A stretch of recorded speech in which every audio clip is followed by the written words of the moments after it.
bonjour, hi, welcome back to another Coffee Talk. For those of you who are not familiar with Coffee Talks, it's a series and a podcast I have where every Friday I sit down with a cup of coffee, I sip on it while I talk about different topics that have been on my mind for the past week, and this week is no exception. Yesterday I rotted in bed for the entire day because I went out the day before that. It was not planned. It was not that intense, but I feel like I was so tired and exhausted from the past couple of days, couple of weeks, that like it hit me. And then yesterday I woke up at noon, and so I pretty much did nothing for the entire day except watching Dexter and eating and napping.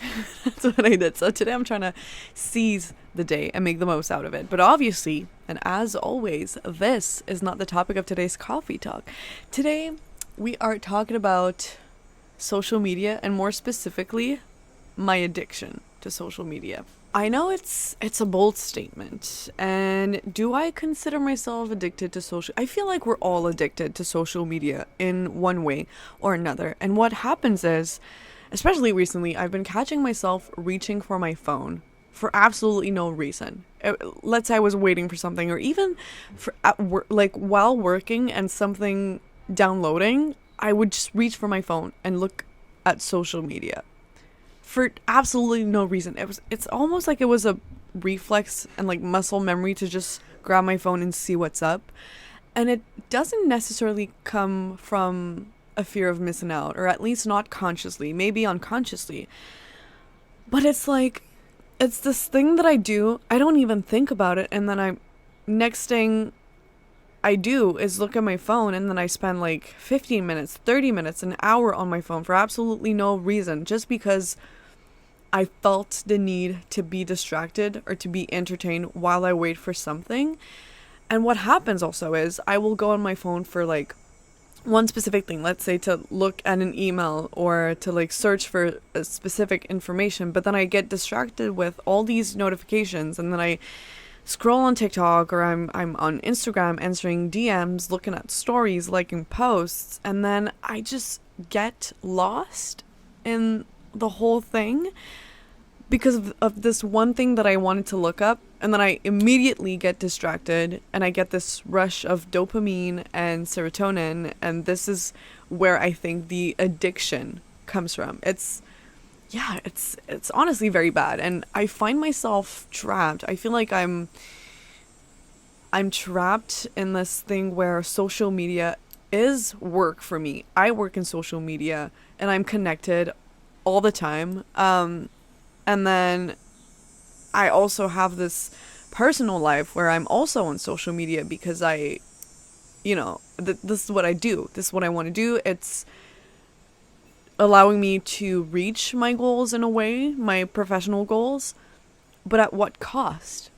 And that's what's been on my mind lately. And I was having a conversation about that recently with a date, actually, and we were talking about the impact that social media has on like interpersonal relationships and just like family relationships, friendships, and how we have like this, not this distorted vision of what reality is, but in a way it's like, I know personally I use social media for many, many things, one of which is trying to not escape reality, but get distracted, get entertained, connect with people, also get inspired for work. I use social media for so many things, and I go towards social media for so many things that I feel like I can't really draw the line for what's work related, for what's entertainment related, for what's just inspiration, and for what's connection with other people. Because let's be real here, when I want to talk to somebody, I go on social media. That's my first reflex. I go on Instagram and I DM them. I don't text people, rarely. I don't call people, rarely. The people that I call, my family, my friends, and even then it's like quick calls because I hate speaking on the phone. But it's like, it's so freaking weird. And my mother also kind of brought this up with me, and she told me that if I didn't have social media, there would be no way for her to know how I am, because again, as I said, I'm not a big caller. I don't call people. I don't have this reflex where I text people or even call them and just like ask for their news, how they're doing, how they've been doing. It's not a reflex of mine, and I'm working on that, because I know it's been an issue with my friends and my family. But what she said was, if it wasn't for social media, I don't think I would have any news from you. I don't think I would know how you're doing. And the way for her to actually know how I'm doing and to be able to know what I'm up to is by watching my stories, listening to my coffee talks, watching my videos, which I know sounds horrible now that I say it out loud. And I've had this conversation with her, and I know how that must make her feel, because I'm putting it out there in the world, for the world to see, not necessarily just for her to see, but that's her way. My mother, my mom, who knows me the best, who is one of the person that I love the most and who loves me the most also, her main way, her main source of information to be able to have some news from me is through social media, and that is very sad. I'm realizing that now. Yeah. But in my head, it's like, it's not intended to be that way. I don't necessarily post stories and videos and TikToks to give news, but I get that it's a way for people around me to know how I'm doing and what I'm up to. And it contributes to this whole addiction thing. It's like, well, if I'm not posting anything on social media, then what am I doing? Which sounds freaking insane. Like, it sounds insane that this is what my reflection is. This is how I think.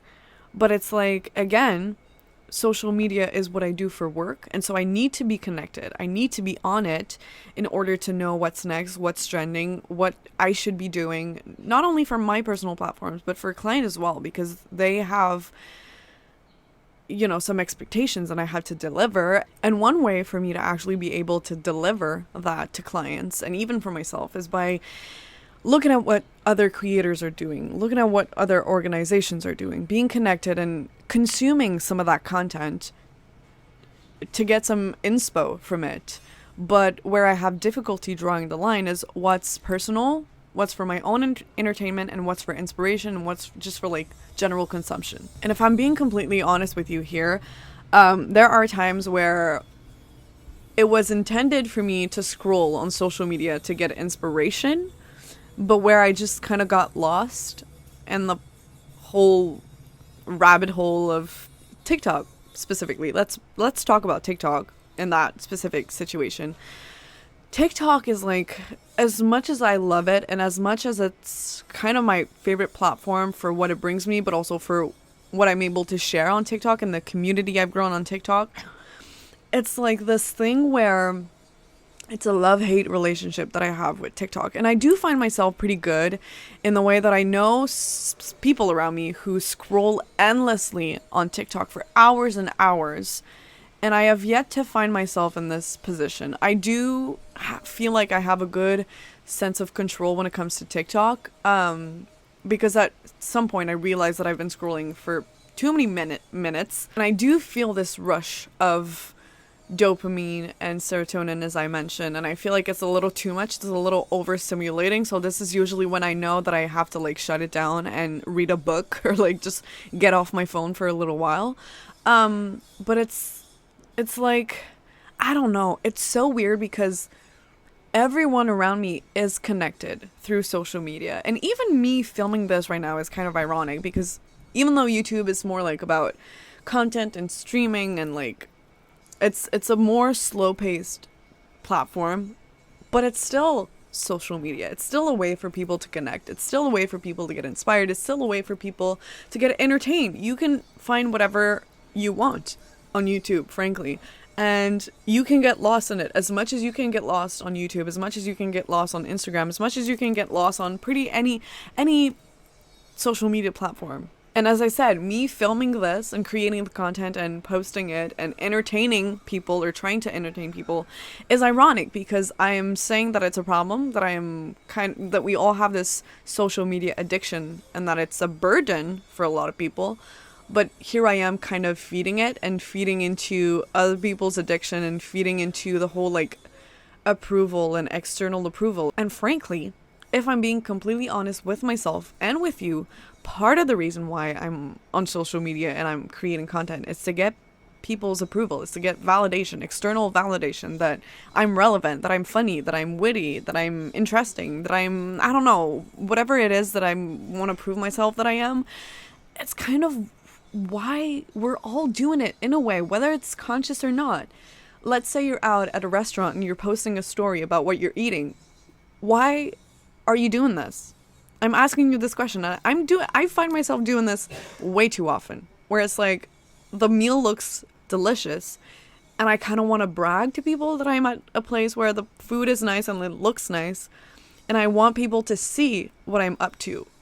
But on the opposite end, when I'm like, for example, yesterday I didn't post anything because I was rotting in bed for the entire day, and that to me was not interesting and it was not relevant and it was not relatable, when in fact we all have this kind of day where we rot in bed, where we feel,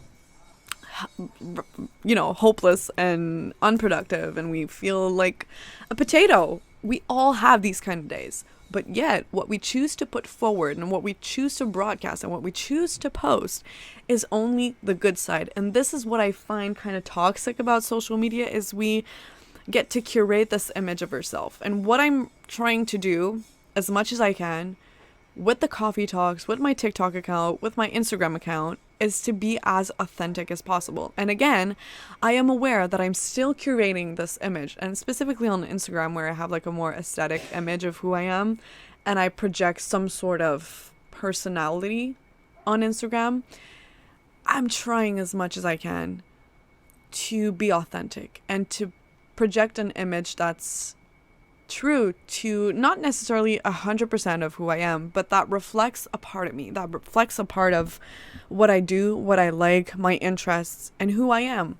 But it's tough because you get to see what other people are up to and you get to see what they do and who they are, and you kind of want to replicate that, you want to compare yourself and you want to be up to their standard, but you're not all that, if that makes sense. And kind of in the same route, I do find it hard to make real connections through social media, especially when it comes to dating, because again, as I said, I'm pretty much active on all the social media platforms, and I get how it makes me look. I'm aware of that, and I'm aware that there is a lot of information about who I am and about how I think and about my interests that is available out there. If somebody wanted to stalk me, they would have access to so much information, and it would put me in a position where I would feel inferior in the way that they would have all this knowledge about me and I wouldn't know shit about that person, And it happened in the past where it has ruined some potential relationships, because they knew so much, because they had access to so much of who I am, that it ruined the image that they had of me. It ruined the idea that they had of me, and they didn't take the time to know me fully.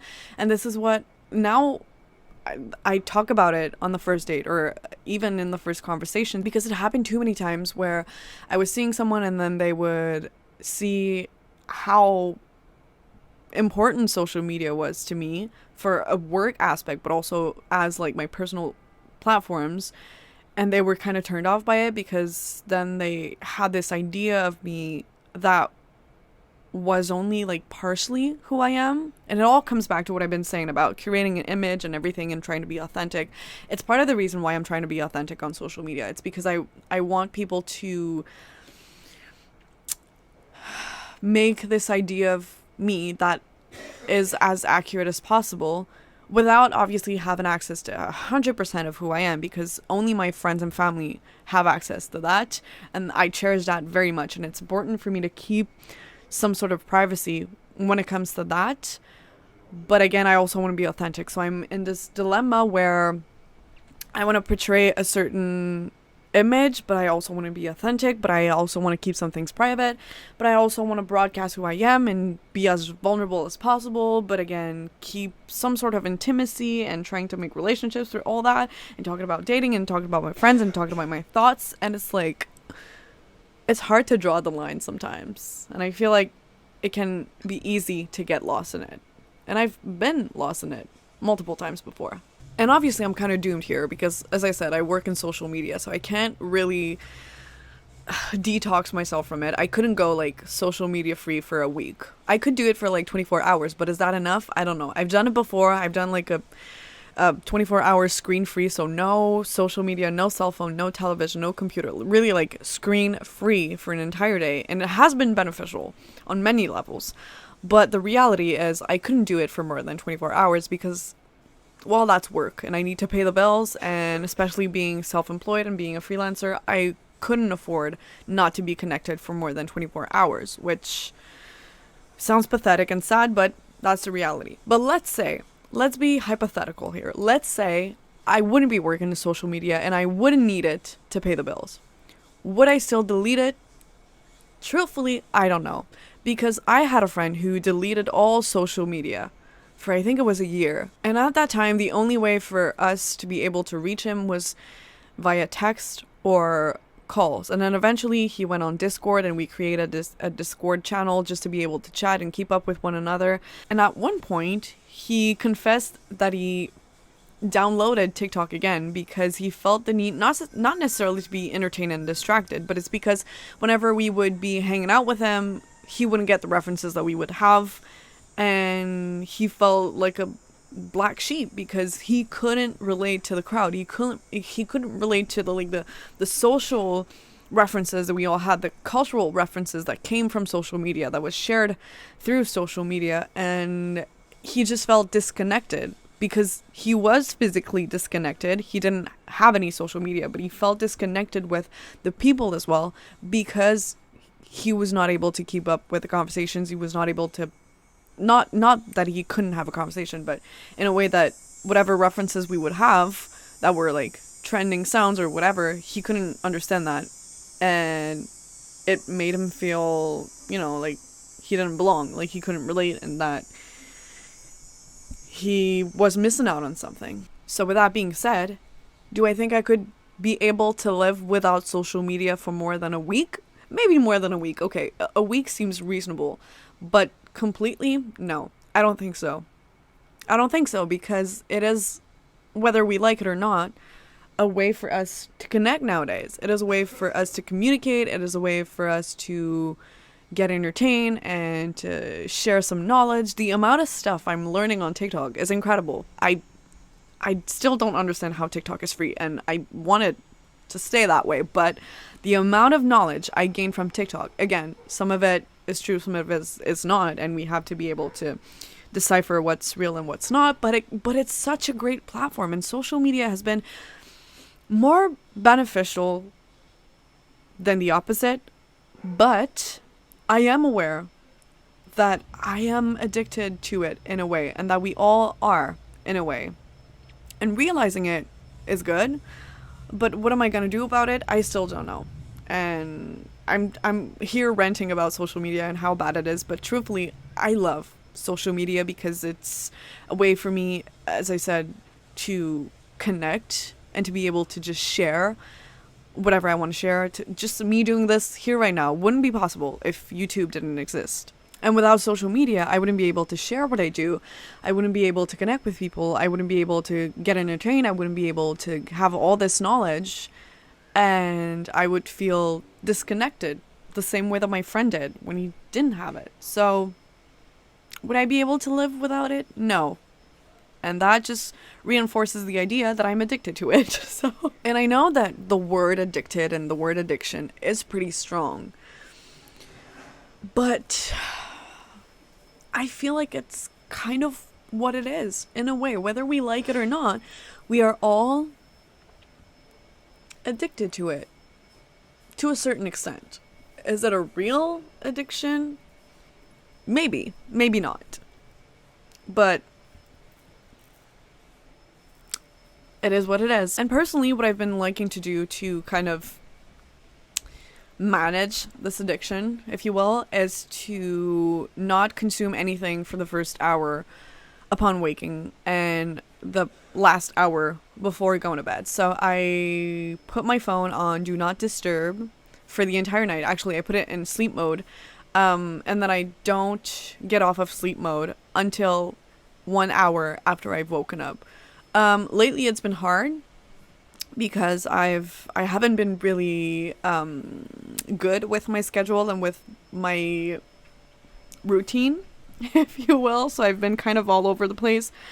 But when I actually am doing it regular, like daily, and when I cut the amount of time that I spend on my phone, it does make a difference because I find myself feeling less motivated, less productive, and just less energized. The more time I spend on my phone and on social media specifically, the less productive and motivated and energized I feel. There's a direct correlation. Like, I feel it in my body. I know it. It's not just a feeling that I have. It's actually true. Whenever I spend time on my phone and in front of a screen on my computer, watching TV, the less motivated I feel, the less productive I feel, and the less things I want to do. Whereas when I'm out and about doing stuff, feeling productive, not looking at my phone, I feel like I want to do more. And so, with that in mind, this is why I try and cut down the time I spend on my phone and on social media specifically, because, well, for all of the reasons I've been talking about for the past 15 minutes. So if I could give you a piece of advice, it would be to do just that. Just put your phone on sleep mode for the entire night, and upon waking, and also before going to bed. Like, at least an hour before going to bed, because that way you're allowing your brain to take a break from all those stimulants, all this dopamine and serotonin, and to be able to actually relax and be in sleep mode and just have a peaceful and resting sleep and just feel disconnected for a little while, because we're always connected. So if you could allow yourself to have at least 2 hours a day where you're disconnected, where you're reading, journaling, doing yoga, just doing breath work, whatever it is that you're doing, just even chilling with your thoughts in your bed, just doing that, for me, it has been beneficial. So do with that information what you will. You're a grown-up, you're an adult, maybe you're not, but still, you make your own decisions. So anyway, that was a really big rant about social media, and as I said, I couldn't live without it. So what can I do other than talk about it? Not much. Maybe change a little bit of my behaviors, as I said. But hey, it's a work in progress. Yeah.